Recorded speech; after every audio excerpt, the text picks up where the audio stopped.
Power without passion is just expensive loneliness. Dubai gleamed like a crown jewel against the desert on March 15, 2017. A city built on ambition, image, and absolute control. Amid its towering glass spires lived those who had conquered the impossible, turning sand into gold, dreams into empires. But in a place where reputation could be more valuable than life, even the most powerful men discovered that some hungers were too dangerous to feed. Jamal Al-Fahad commanded his empire from the 42nd floor of Dubai's most prestigious business tower, where the morning sun cast long shadows across marble floors and floor-to-ceiling windows framed the city like a living painting. At 52, he possessed the kind of presence that filled rooms before he entered them. Silver hair perfectly styled, Italian suits tailored to perfection, and dark eyes that missed nothing. 25 years of building Al-Fahad enterprises had taught him that respect came from strength, and strength meant never showing weakness. The morning meeting droned on with quarterly reports and development updates, but Jamal's attention kept drifting beyond the boardroom's glass walls. There, in the reception area, sat Noura Hassan, 19 and luminous in the way only youth could be. Her hijab was styled fashionably, her smile genuine as she answered phones with the kind of warmth that made important people feel seen. She moved with quiet confidence, typing reports with delicate fingers that suggested dreams bigger than her current station. Jamal had noticed her before, of course. How could he not? In a building filled with ambitious professionals climbing their corporate ladders, Noura stood out not just for her beauty, but for something else. An intelligence that sparkled in her eyes when she thought no one was watching. A determination that reminded him of his own younger self when he'd arrived in Dubai with nothing but calloused hands and burning ambition. But what drew him most was how alive she seemed. While his world had become a series of board meetings, charity galas, and calculated conversations, Noura radiated the kind of authentic energy he'd forgotten existed. She laughed at colleagues' jokes, asked thoughtful questions during training sessions, and carried herself with the hope of someone who still believed hard work would be rewarded. At home in their Emirates Hills mansion, the Al-Fahad family maintained a different kind of performance. Saba Al-Fahad moved through their marble halls like elegant artwork, beautiful, expensive, and untouchable. At 45, she remained striking with sharp cheekbones, a perfectly maintained figure, and a wardrobe that cost more than most people's annual salaries. But her eyes held the kind of emptiness that came from 20 years of emotional starvation. Their marriage had been a practical arrangement that evolved into something resembling partnership, but passion had never been part of the equation. Separate bedrooms, parallel schedules, and public appearances that fooled everyone except themselves.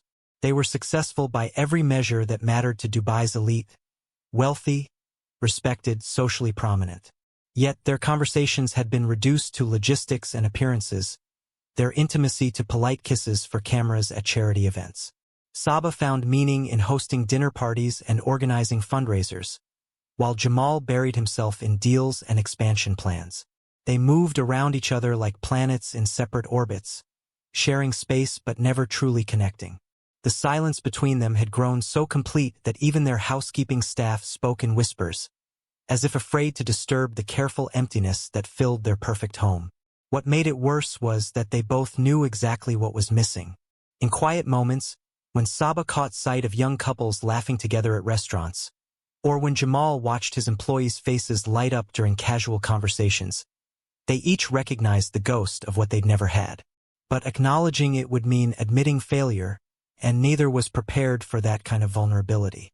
That evening, as Dubai's lights began to twinkle below and the office emptied around them, Jamal found himself walking past the reception desk where Noura was still working.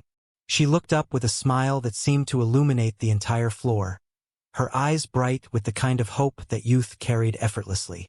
"Mr. Al-Fahad, you're working late again," she said softly, her English touched with the musical accent of her Lebanese heritage. "Important projects," he replied, though they both knew he could have left hours ago. Most nights, he stayed late not because work demanded it, but because home offered nothing worth rushing toward. "You shouldn't stay so late, Noura. A young woman like you should be enjoying life, not buried in paperwork." She laughed, a sound that stirred something in Jamal's chest that had been dormant for years. I'm saving for university fees. Every hour counts when you're building a future. Her ambition reminded him of his younger self, but where his climb had hardened him into something sharp and calculating, her dreams seemed to make her glow brighter. "Let me drive you home," he offered, the words escaping before he could stop them. "It's not safe for you to take the metro this late." Noura hesitated for just a moment, recognizing the line they were about to cross. Something flickered behind her eyes, not fear, but calculation.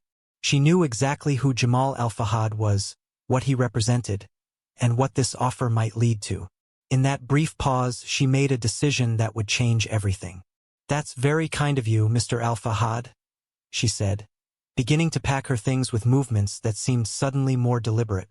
As his Bentley pulled up to the building entrance, Jamal helped Noura into the passenger seat, their hands brushing briefly in the exchange. The contact lasted only seconds, but it felt electric, a reminder of possibilities he'd forgotten existed. During the drive through Dubai's glittering streets, they talked about her studies, her family's expectations, her dreams of graduating and building a career. Jamal found himself genuinely interested, drawn to her optimism and determination. But what Jamal didn't know, what no one knew, was that Noura Hassan carried poison in her blood. 6 months earlier, she had learned she was HIV positive, the devastating gift from a university boyfriend who had disappeared when she needed him most. In the darkness of her small apartment, she had stared at her medical results and made a cold calculation about powerful men who used young women and discarded them like expensive toys. As they reached her modest building in Dara, Jamal felt the contrast between their worlds sharply. Yet something about her drew him deeper than mere attraction. She made him remember what it felt like to want something beyond power and prestige. "Call me Jamal," he said quietly as she stepped out of the car, knowing that this simple request marked the beginning of something that would destroy everything he'd spent 25 years building. The first step toward damnation always feels like salvation. The courtship began with small gestures that felt innocent enough to ignore at first. A designer notebook appeared on Noura's desk Monday morning, cream leather embossed with gold edges. "For your university notes," Jamal said when she thanked him, his voice casual but his eyes lingering. By Wednesday, it was career guidance sessions that stretched past office hours, just the two of them in his corner office overlooking the city. By Friday, he was offering to pay for her textbooks, claiming the company had educational assistance programs that didn't actually exist. Noura accepted each gift with perfect grace, her gratitude genuine enough to fool anyone watching. But behind her shy smiles and grateful words, she was calculating every angle. She recognized the pattern. Powerful men always started with kindness before taking what they wanted. Her university boyfriend had done the same thing, showering her with attention and promises before leaving her with a medical diagnosis that would follow her forever. The office buzzed with whispers that employees pretended not to hear. Hassan from accounting noticed how Mr. Al-Fahad's meetings with the receptionist had become daily occurrences. Fatima from HR observed that Noura's modest wardrobe had been quietly upgraded. Designer scarves, expensive handbags, subtle jewelry that caught the light when she moved. The gossip remained careful, respectful, but everyone could feel the shift in dynamics when the boss's attention focused so completely on one young employee. "Be careful, Habibti," warned Layla, an older secretary who'd worked at Al-Fahad Enterprises for 15 years. "Men like him, they take what they want and move on. Don't let him ruin your future." But Noura just smiled and changed the subject, because Layla didn't understand that she had no intention of being ruined. Not this time. The first intimate encounter happened on a rainy Thursday evening at the Burj Al Arab, in a penthouse suite that cost more than Noura's family earned in 6 months. Jamal had orchestrated it carefully. A business dinner that ran late, his driver mysteriously unavailable, the offer of a hotel room until morning. She could have said no, should have said no. Instead, she looked into his eyes and whispered, "Are you sure this is what you want?" As his hands explored her body with the urgency of a man rediscovering pleasure, Noura performed perfectly. But inside her mind, she remained coldly analytical, cataloging every touch, every vulnerability he revealed. "My marriage has been dead for years," Jamal confessed afterward, his head on her shoulder as Dubai's lights sparkled beyond the floor-to-ceiling windows. Saba and I were strangers living in the same house. You make me feel alive again, Noura. You make me remember who I used to be. She traced gentle patterns on his chest, her voice soft with manufactured sympathy. I never want to come between a man and his family. If this is wrong, it's not wrong, he said quickly, desperately. What's wrong is living without feeling anything. What's wrong is pretending that emptiness is enough. Their affair settled into a routine of weekly meetings, expensive dinners at private restaurants, yacht excursions where they could touch without fear of observation. Jamal showered her with gifts that grew increasingly extravagant. Diamond earrings, designer dresses, a gold bracelet with her name engraved in Arabic script. He created elaborate cover stories about client meetings and business trips, building a web of deception that grew more complex with each passing week. But 3 months into their affair, Noura began to weave a different kind of web. Her conversations turned to trust, to vulnerability, to the barriers that existed between them. She spoke of feeling truly connected, of wanting complete intimacy without walls or hesitation. Her words were carefully chosen, designed to make protection feel like distance, caution like rejection. Jamal, overwhelmed by what felt like genuine emotional intimacy, gradually abandoned his boundaries. Because 6 months earlier, in a university clinic that smelled of disinfectant and broken dreams, Noura had stared at a positive HIV test and felt something inside her turn to ice. Her boyfriend, the one who'd promised her the world, had vanished the moment she'd shared the news, leaving her to face the diagnosis alone. As she'd sat in that sterile room, listening to a doctor explain viral loads and T-cell counts, a cold rage had settled in her chest.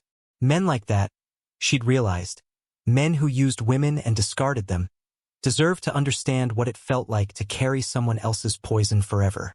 And if the universe had given her the perfect weapon, who was she to waste it? At home, Saba noticed the changes in her husband, but attributed them to business stress.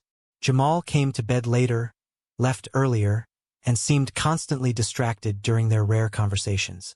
He smiled more but laughed less, spent money more freely but seemed oddly secretive about his expenses. When she asked about his increased travel schedule, he provided detailed explanations that somehow never quite answered her questions. Their public appearances remained flawless. Charity galas where they posed for photographers, business dinners where they played the perfect power couple. But privately, the distance between them had grown so vast that even their housekeeper noticed how they moved around each other like polite strangers. What Saba didn't realize was that she was watching her husband fall in love for the first time in 20 years. And what Jamal didn't realize was that the object of his affection was counting down the days until that love became his death sentence. The hunter had become the hunted, and the prey was already planning her escape. Some poisons work slowly, silently, until it's too late to stop them. For 2 months, Noura tracked her body like a scientist monitoring a deadly experiment. She knew her viral load, understood her infection cycles, calculated the exact moments when she was most dangerous. Medical websites became her research library, teaching her about transmission rates and peak infectivity. She scheduled their meetings with precision that would have impressed any strategist, timing their encounters for maximum risk while maintaining the facade of spontaneous passion. Jamal remained blissfully unaware that their relationship had become a carefully orchestrated biological weapon. When she suggested romantic weekend trips during what she claimed were her most passionate times, he saw it as proof of their deepening connection. When she insisted on certain positions, certain intimacies, he interpreted it as adventurous love. Every moment he thought brought them closer was actually delivering him deeper into her trap.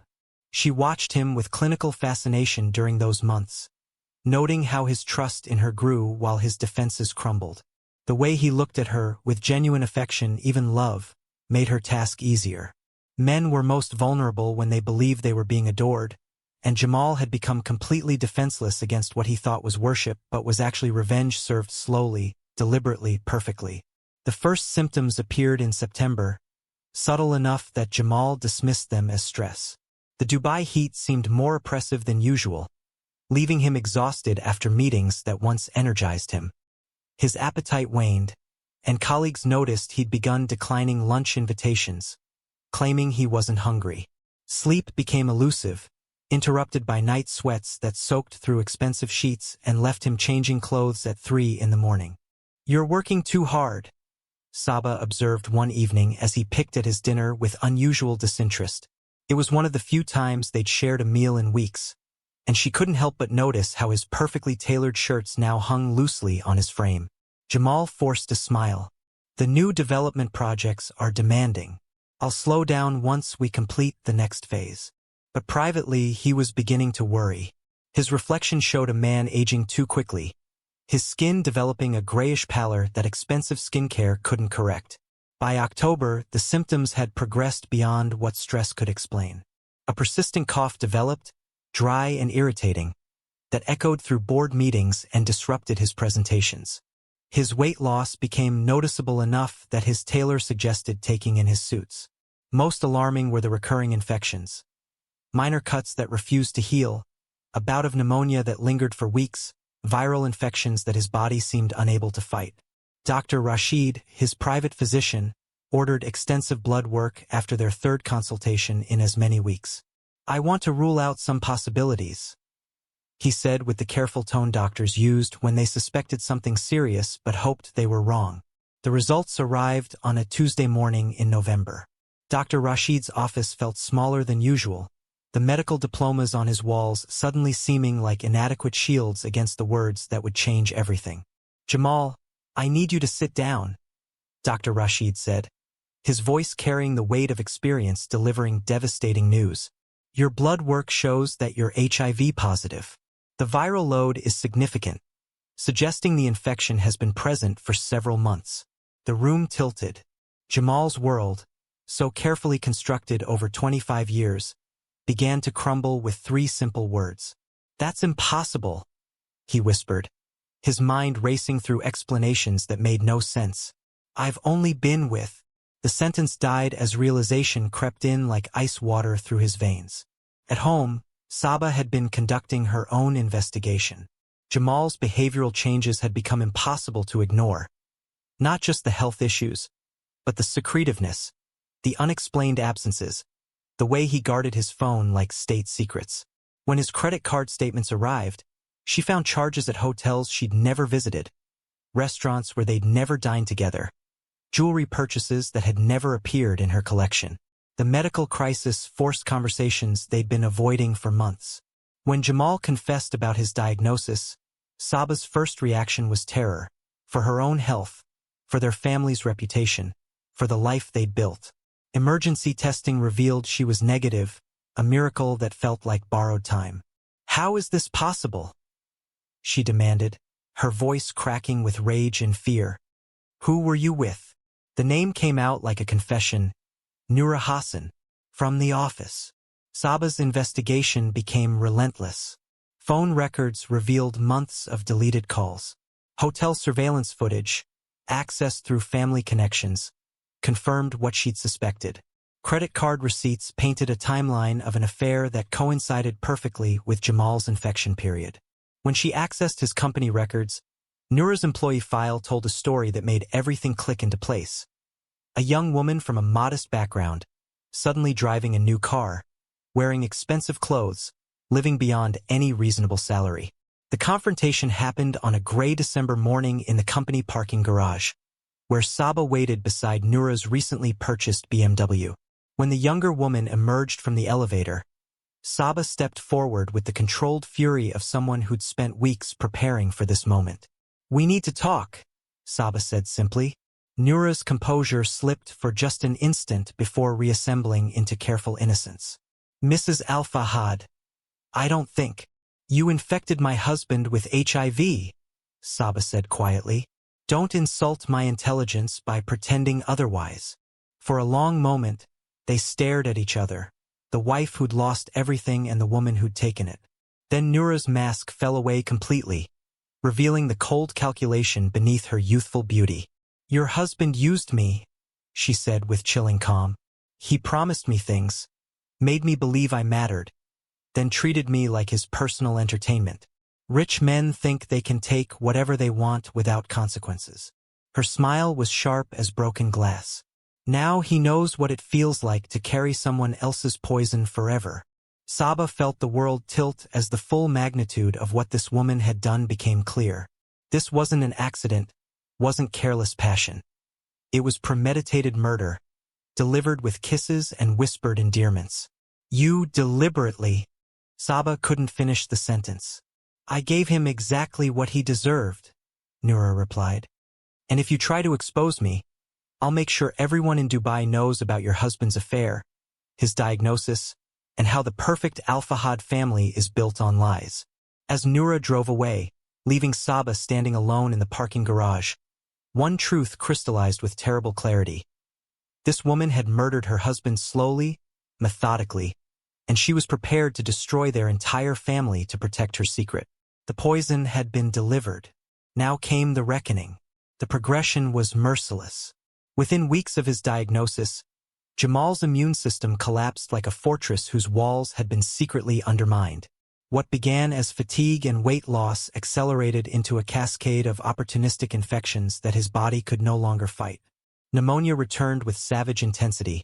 Thrush coated his throat, making swallowing agony, and strange purple lesions appeared on his skin like signatures of approaching death. The private suite at Dubai Hospital became his world, sterile white walls, the constant beeping of monitors, and a steady stream of specialists who spoke in hushed tones about T-cell counts and viral loads. Saba rarely left his bedside, her elegant composure maintained even as she watched her husband waste away. Their daughter Layla flew in from London, her law degree forgotten as she held vigil beside the father she'd never been close to but couldn't bear to lose. The company's board of directors received carefully crafted explanations about a sudden, aggressive illness requiring extended treatment.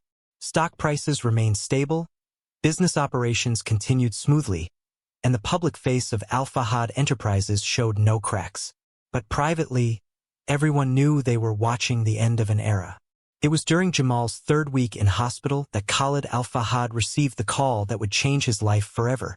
He'd been in Boston, attending a Harvard alumni conference, when Saba's voice cracked through the international connection. Come home.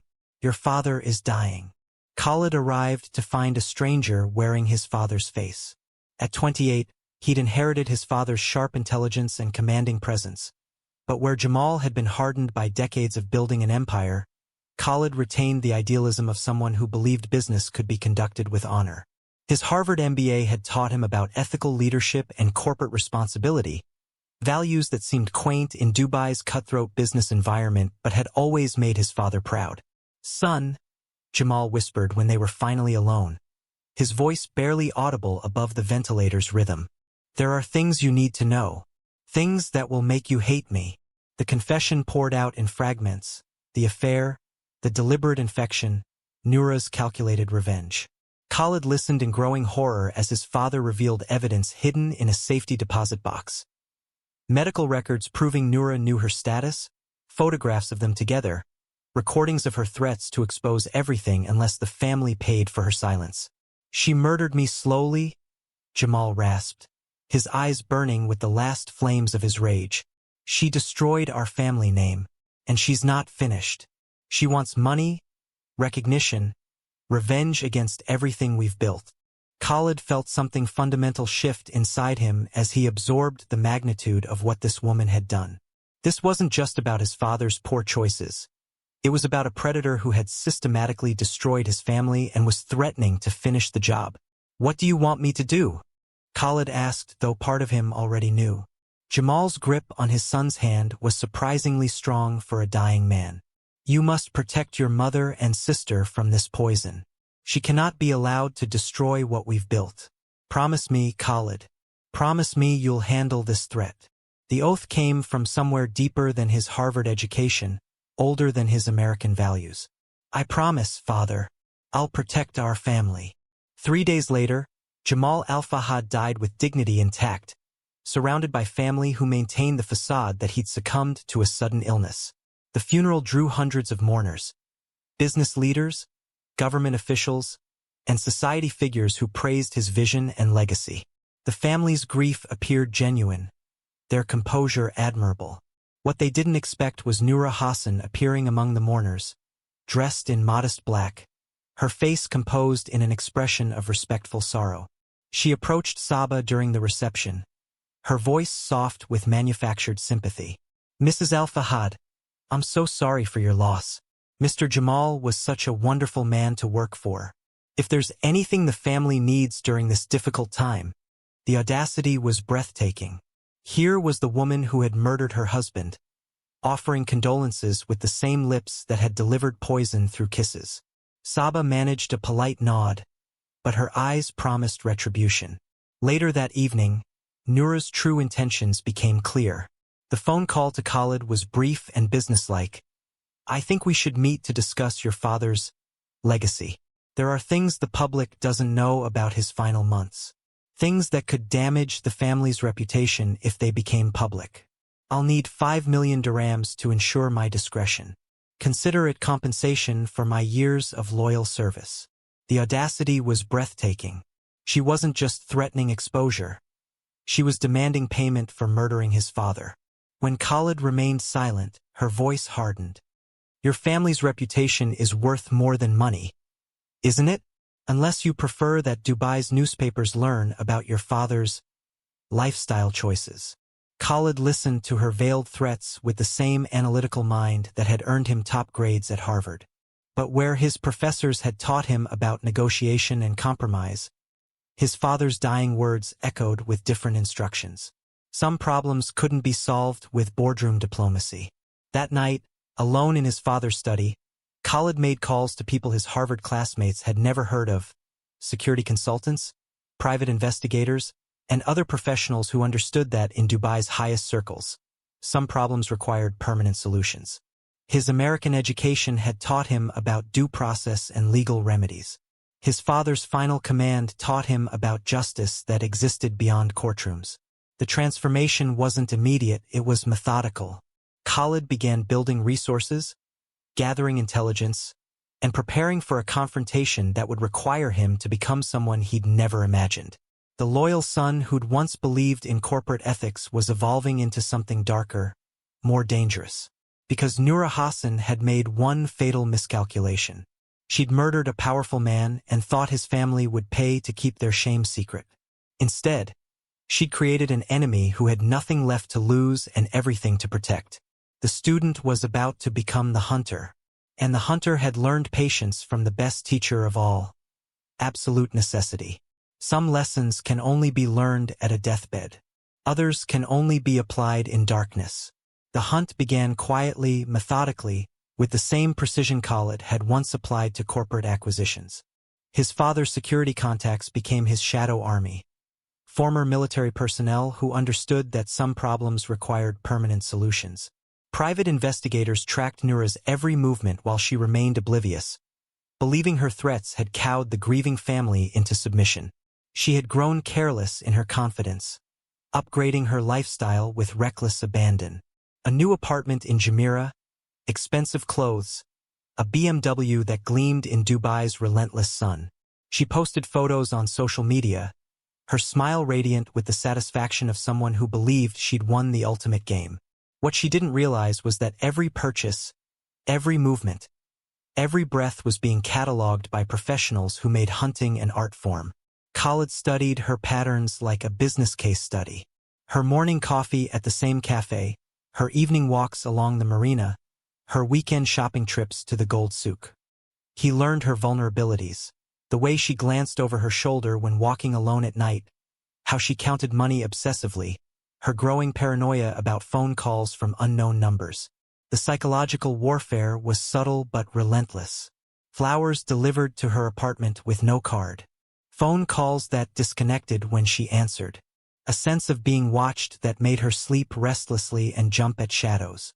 Khalid wanted her nervous, distracted, desperate for the security that money would bring. 3 weeks after the funeral, Khalid's family lawyer called with an offer that seemed too good to refuse.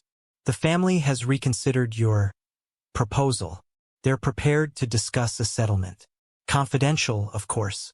5 million, as you requested, in exchange for your permanent silence and departure from Dubai. Noura's greed overrode her caution. The meeting was set for a warehouse in Dubai Industrial City, neutral ground, the lawyer explained, away from prying eyes and gossip-hungry social circles. She arrived at sunset, when the industrial district emptied and shadows grew long between abandoned buildings. The warehouse looked legitimate enough. Documents spread across a makeshift table, briefcases that suggested serious business, even a thermos of Arabic coffee that spoke to traditional hospitality. Khalid stood silhouetted against the dying light, his expensive suit and calm demeanor exactly what she expected from Dubai's elite. "Mrs. Hassan," he said politely, gesturing to a chair across from his position. "Thank you for coming. I believe we can resolve this matter to everyone's satisfaction." Noura's confidence bloomed as she saw the contract documents, the bank transfer authorizations, the promise of financial security. "5 million was just the beginning," she said, her mask finally slipping completely. "I'll need ongoing payments. Insurance, you understand. Your father got what he deserved, and rich men should always pay for their pleasures." Khalid's expression didn't change, but something deadly shifted behind his eyes.